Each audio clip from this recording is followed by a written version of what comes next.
short hours from Bermuda. In a fine October gale, there came a cry, oh, there be breakers dead ahead from the Collier Nightingale. No sooner had the captain brought her round, came a rending crash below, hard on her beam and groaning with the Nightingale overside her mainmast goes. Oh, Captain, are we all for drowning? Came the cry from all the crew. The boats be smashed. How are we all then to be saved? They are stove in through and through. Oh, are you brave and hardy, Collier lads, or are you blind and cannot see? The captain's gig still lies before you, whole and sound. It shall carry all away. He was the captain of the Nightingale. 21 days from pride and cold, he could smell the flowers of Bermuda in the gale when he died on the North Rock Shoal. But when the crew were all assembled and the gig prepared for sea was seen, there were but 18 places to be manned, 19 living souls were we. Now cries the captain, now do not delay, nor do ye spare a thought for me. My duty is to save you all now. If I cancel, you'll return quick as can be. He was the captain of the Nightingale. 21 days from pride and cold, he could smell the flowers of Bermuda in the gale when he died on the North Rock Shoal. Now there be flowers in Bermuda, beauty lies on every hand.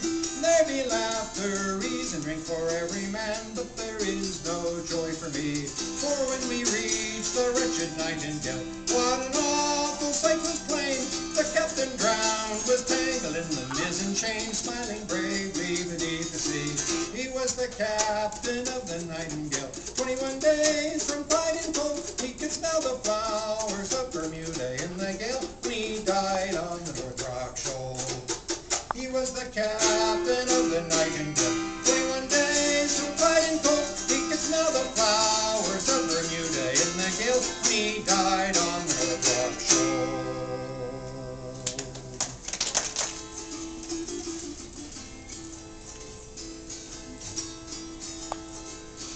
From the Badlands came the killer. He lived by the knife and the gun, and he'd cut you just for standing there, and he'd shoot you if you tried to run. He was big as a tree, and he did what he pleased, and everything he did was bad. And they said if you was to kill him, it'd only make him mad. From the good lands came the cowgirl. Patty was her name. She was hot on the trail of that killer on a moped she called Flame.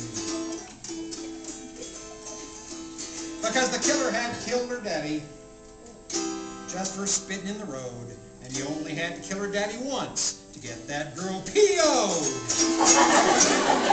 Yippee-yi-yay, Cow Patty. Yippee-yi-yay, Cow Patty. She rode into town to find the man who killed her daddy. Yippee-yi-yay, Cow Patty.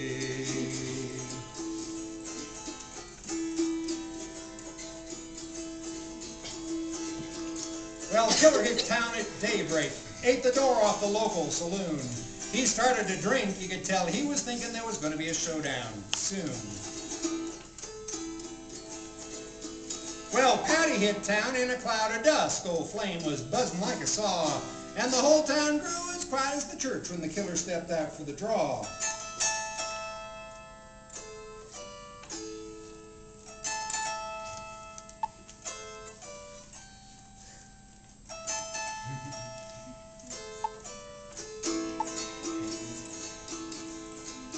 Well, 40 shots rang out. 40 people fell. Patty and the killer, they missed each other, but they shot that town to... Yippee-yi-yay, Cow Patty. Yippee-yi-yay, Cow Patty. She rode into town to find the man who killed her daddy. Yippee-yi-yay, Cow Patty.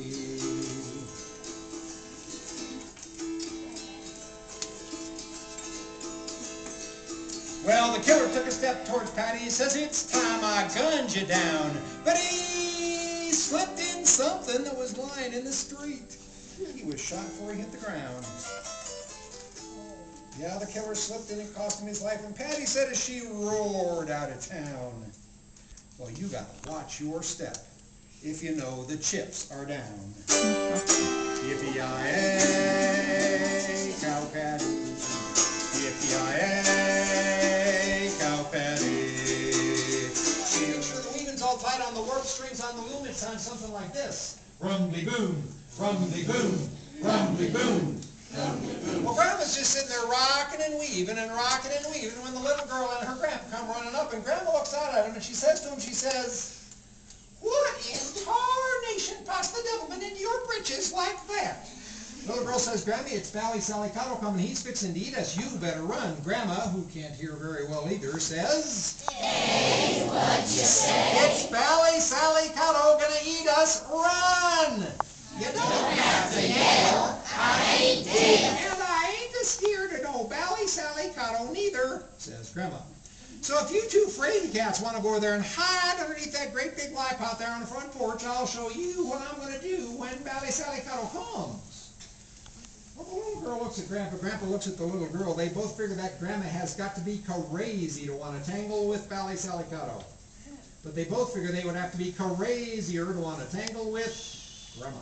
So they go crawl underneath the great big lye pot there on the front porch, and Grandma just sits there in her rocking chair going, screech, scratch, screech, scratch, rumbly, scratch, rumbly, scratch, screech, scratch. Well, meanwhile, Bally Sally Cottle has finished chewing up the 3 rolls of barbed wire, adds needed roughage to the system, takes one large step and stands there looking down at Grandma. He looks down at Grandma and he says to her, he says, so where'd they go? Hey, what'd you say? Where'd they go? You don't have to yell. I ain't dead. Well, I ain't gonna yell out to you neither, says Grandma, because that yelling thing, it just ain't civil and it ain't polite. So if you want me to tell you where they be, you gotta pick me up nice and gentle like and hold me up next to your ear and I'll tell you. Nice, civil, and polite, where they be. Well, Bally Sally Cottle reached down and picked up Grandma. Rocking chair, loom and all. Stuck her on his hand, held her up next to his ear. Grandma just sat there on his hand going, screech, scratch, screech, scratch, rumbly, rumbly, scratch. Well, Grandma rocked closer and closer and closer to the edge until Grandma rocked right over the edge and slipped and slid down his dark, hairy, slimy, waxy, oily ear canal. And ended up sitting there right next to his eardrum. And Grandma is sitting there right next to his eardrum going, screech, scratch, screech, scratch, rumbly, rumbly, scratch. Well, that's all loud enough in this room. Imagine what that'd be like right up next to your eardrum. It's driving him crazy. He had to get her out of there. He tried everything he could think of. He tried to dig her out. He tried to shake her out. He tried to knock her out. He tried everything he could think of to get her out of there, but nothing worked. She just hung tight going, screech, scratch, screech, scratch, rumbly, rumbly, scratch. Well, this was giving him pain, like he had never had pain before. And he's looking around for any solution to this problem that he can find. So he looks, and he thinks, and eventually he gets an idea. He sees the mountain range about 10 miles away. He lowers down his head. He runs toward that mountain range head first as fast as he can run until all of a sudden, he smashes right into that mountain range head first, knocks himself deader than a doornail, scatters parts of himself all up and down the front range. Little girl and her grandpa looking out from underneath the lye pot there on the front porch, they figured not even Grandma could have lived through that. Then they thought about it for a minute and decided Grandma's a pretty tough old bird. Maybe they ought to get out there and at least check. So they ran out, they climbed up, and they listened, and way down deep inside his head, they can still hear real quiet.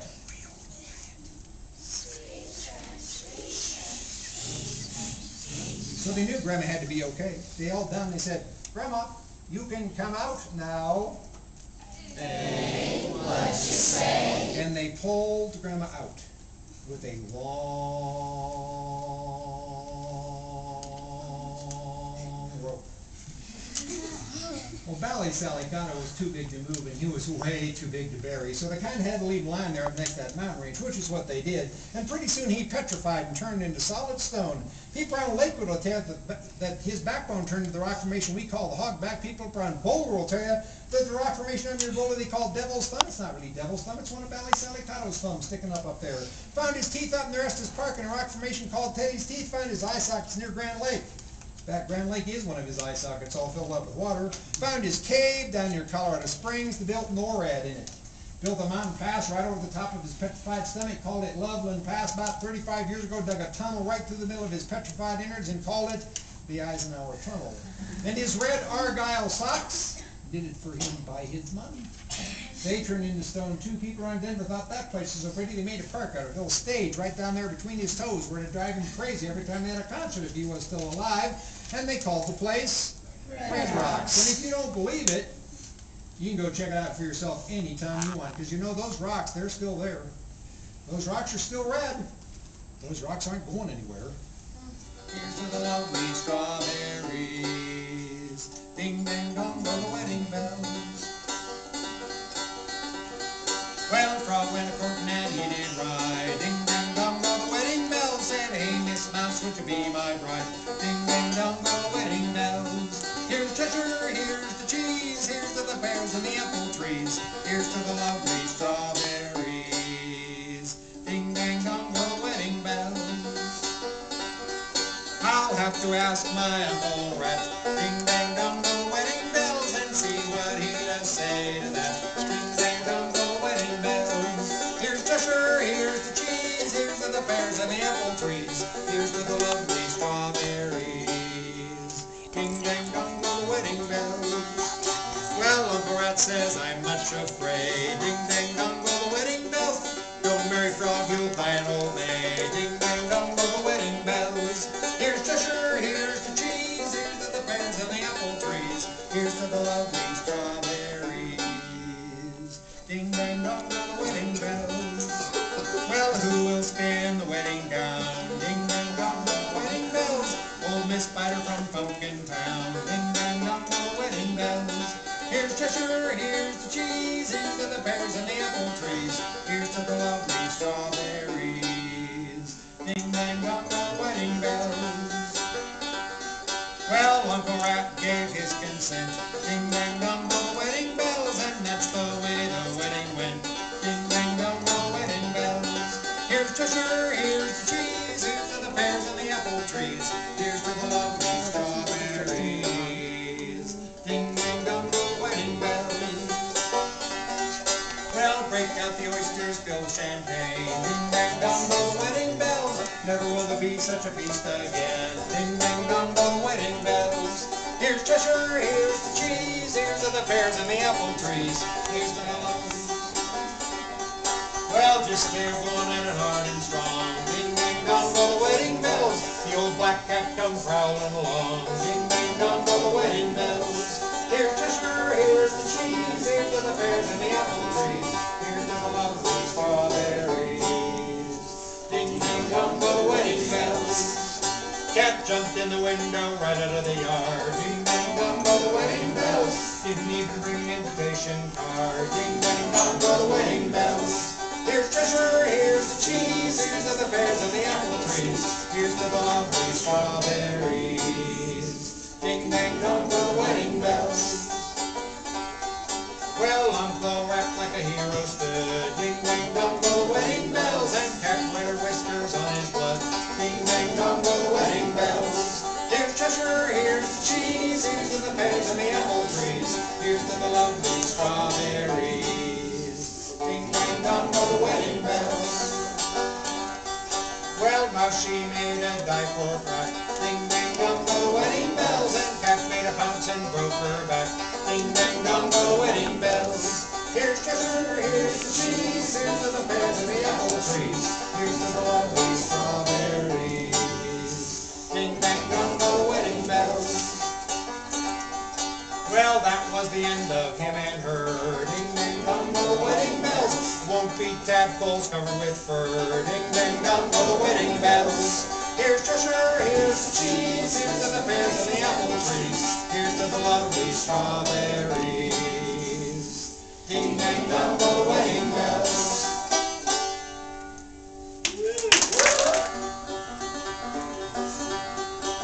Frog went a-courting and he did right, Frog went a-courting and he did right, Frog went a-courting and he did right, with a sword and a pistol by his side, He rode right up to Miss Mouse's hall. He rode right up to Miss Mouse's hall. He rode right up to Miss Mouse's hall, where he most tenderly did call. Took Miss Mousie on his knee. He took Miss Mousie on his knee. He took Miss Mousie on his knee, said, "Pray, Miss Mouse, would you marry me?" Without my Uncle Rat's consent, Without my Uncle Rat's consent, no way. Without my Uncle Rat's consent, I would not marry the president, no way, Frogs, violin, saddler, sitting on a shelf, Frogs, violin, saddler, sitting on a shelf, Frogs, violin, saddler, sitting on a shelf. If you want any more, you'll have to sing it yourself,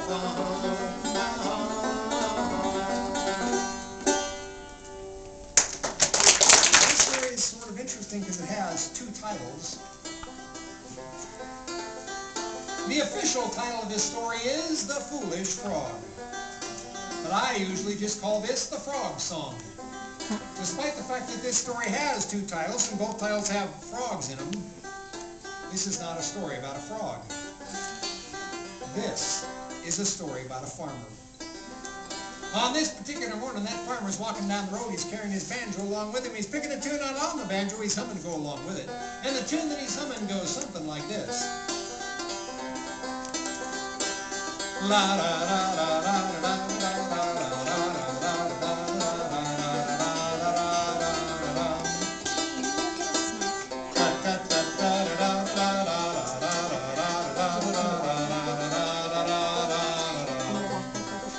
Farmer, he likes that tune a whole lot. He would like that tune more if it was a song, but if you're going to have a song, you've got to have words. He didn't know how to write words, he only knew how to write tunes, so he had to have to just be in a tune, and he was, and he walked on down the road just picking it and humming it and having a really good time, until all of a sudden, he came to a bridge, and the bridge went over a brook, and down on the bank of the brook, underneath the bridge, there was one bodacious big bullfrog just bouncing back and forth from one side of the brook to the other.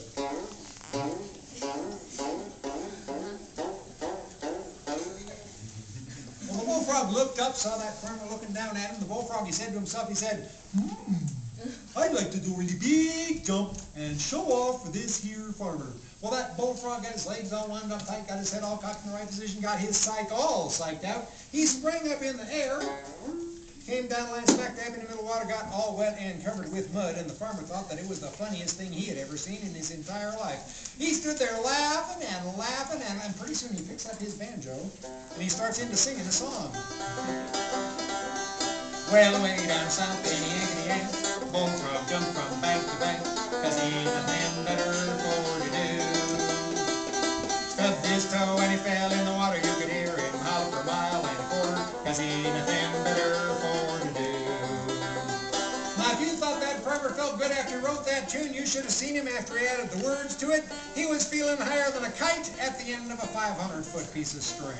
He walked on down the road just picking it and humming it and singing it and having a good time. Walked on down the road till he got down there to the corner store, which is where he was headed all along.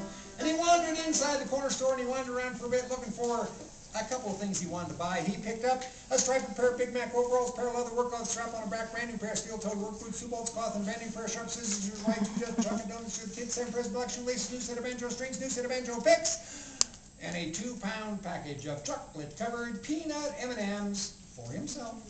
Then he said to the storekeeper, he said, I just wrote this new song. I would really like to sing it for you. The storekeeper said, well, you can't be singing it right now. There's all these people here in the store. You'll have to come back and sing it for me later when they've all gone home. Well, the farmer looked at all that stuff he had piled up on a counter he was going to buy, and then he looked back at the storekeeper and he said, if you don't let me sing my song right now, well, I'm taking all that stuff on a counter I was going to buy and putting it back on the shelf. I'm going home, and I ain't buying a thing. Storekeeper looked at all that stuff piled up on a counter, did some quick mental calculations in his head. He said, perhaps I could start to play the banjo quick then. So the farmer picked up the banjo and started singing the song. Well, way down south, Benny, bullfrog jumped from bank to bank, 'cause he ain't nothing better for to do. And as it turned out, the storekeeper, he liked the song even more than the farmer did. The storekeeper said, hey, everybody, come over here, listen to this brand new song that the farmer just wrote. And everybody came over, and the storekeeper started handing out the free soda crackers and the free Coca-Colas, and everybody was feeling pretty good about the whole thing. Except that back at home, there was the mothers and the children. Mothers are getting a little upset that the fathers haven't come home yet. The mothers turn to the children, the mothers say, children, I have been in this kitchen all day long fixing something for your father, and he ain't come home to it yet. If that man thinks I'm going to slave all day in this hot kitchen or with this hot stove fixing him supper, he's not coming home to it. Well, that man has got another thing coming. I want all you children to run down the road to the corner store and fetch your old man. He's down there yakking again. All the children jumped up from the table, ran down the road to the corner store, ran inside the corner store, heard all that music coming out at them. Children forgot all about bringing home the fathers. All the little children started singing the song too. Well, way down south in the Yankee, from bank to bank, had he nothing better for to do. All those children started jumping up and down, having a good time, eating the free soda crackers, drinking the free Coca-Colas. Everybody feeling pretty good about the whole thing. Except that back at home, there was the mothers. You thought those mothers were upset when they didn't have any fathers at home. You should have seen them when they didn't have any children either. Those mothers went into their kitchens, picked up their biggest, heaviest, black cast iron frying pans, and they was going to go down to the corner store and get this mess straightened out.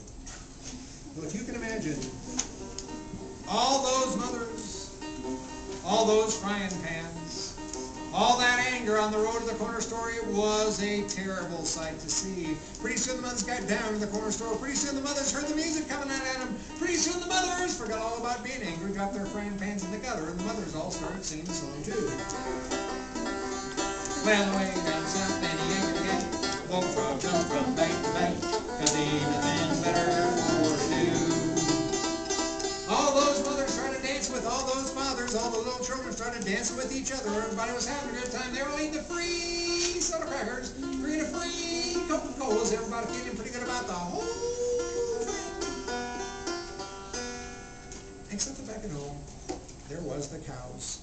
The cows all started talking among themselves. The cows are all going,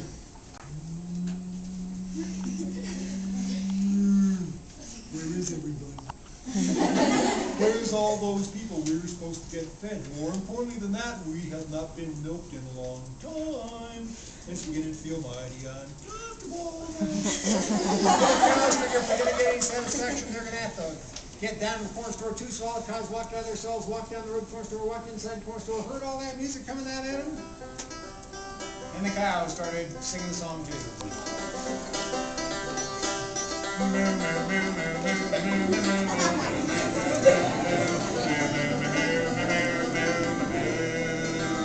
Well, those cows start waving their tails in time to music and everybody's having a good time. They're all eating the free soda crackers, they're eating the free Coca-Colas, and everybody feeling pretty good about the whole thing.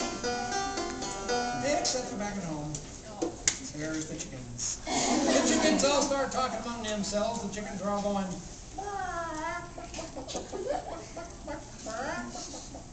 where is everybody? Where's the cows? We're lonely without the cows. Where's all those darn people we're supposed to get fed? We're hungry. Well, all the chickens forget they're going to get any satisfaction at all. They're going to have to fly the coop too. So all the chickens flew the coop, ran down the road to the corner store, ran inside the corner store, heard all that music coming out at them. Chickens forgot all about being hungry. It might have been the free soda crackers. All the chickens start singing the song too.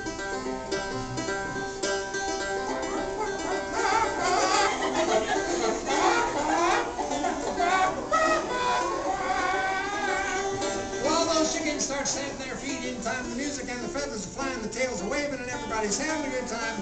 They're all eating the free soda crackers and drinking the free Coca-Colas, and everybody feeling pretty good about the whole thing. Except the back at home. There's the barns. The barns all start talking among themselves. The barns are all saying, cows, no people, no chickens look to me like they've all gone down the road to the corner store. Well, if you can't believe this, all those barns pulled themselves up off of their foundations. If you can't believe this, all those barns bounced down the road to the corner store. All those barns closed inside the corner store. And you know how a barn door sometimes gets a little squeaky if you forget to oil the hinge? Sway the barn door, sung the song.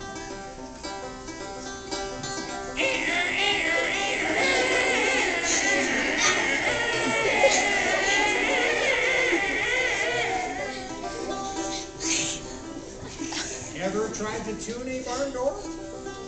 It's worse than trying to tune a fish. Well, all the barn doors are swinging in time, the music, feathers flying, tails waving, everybody having a good time. Eating free soda crackers, we're getting free Coca-Colas, everybody feeling pretty good about the whole thing. Except back at home, there's the grass. The grass all starts talking among itself. The grass is all saying, normally about this time of night there is cows eating on us, chickens walking in us, barns sitting in us, people mowing on us, and now none of this is going on. Looks to me like they've all gone down the road to the corner store. Well, if you can believe this, all that grass pulled itself up by the roots. And in the world's first grassroots movement, all the grass went down the road to the corner store, went inside the corner store, heard all that music coming at it, and the grass started singing the song too.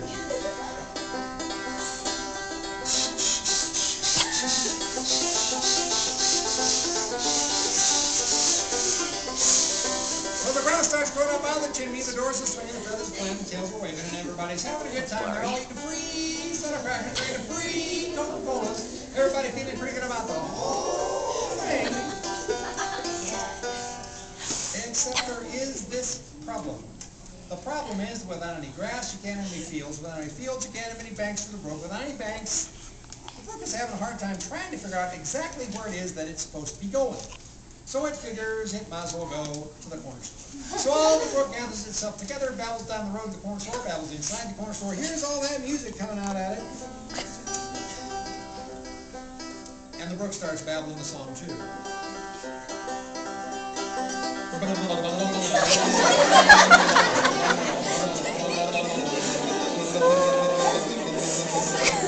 brook starts babbling up and down the stairs. The grass is going on the chimney. Everybody's having a good time. They're all eating free Coca-Colas, and everybody feeling pretty good about the whole thing. Everybody except for the frog. Y'all remember the frog? Right now, the frog is sort of hanging there in the middle of the air. Frog looks down, nothing underneath him. Frog looks up, nothing above him. Frog looks to the left and the right, nothing on either side for him to land on. In fact, about the only thing left anywhere at all is the road to the corner store, and the frog figures if he's going to be a member of the in crowd, he's going to have to get down there quick. So the frog gets up on the road, starts bouncing down the road towards the corner store.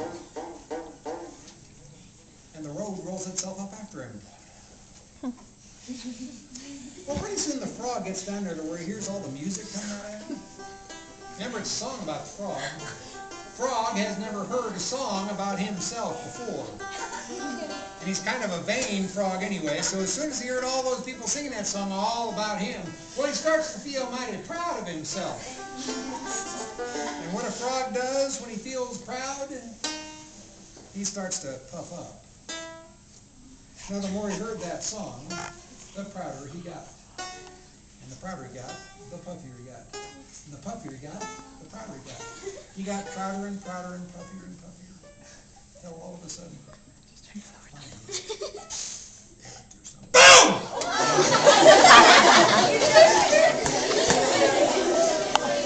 He exploded.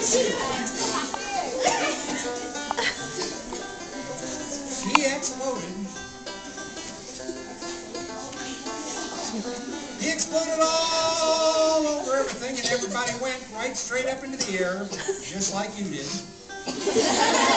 They all came down, they all landed right smack dab where it was that they were supposed to have been all along, feeling mighty foolish of themselves for having behaved in such a way as that.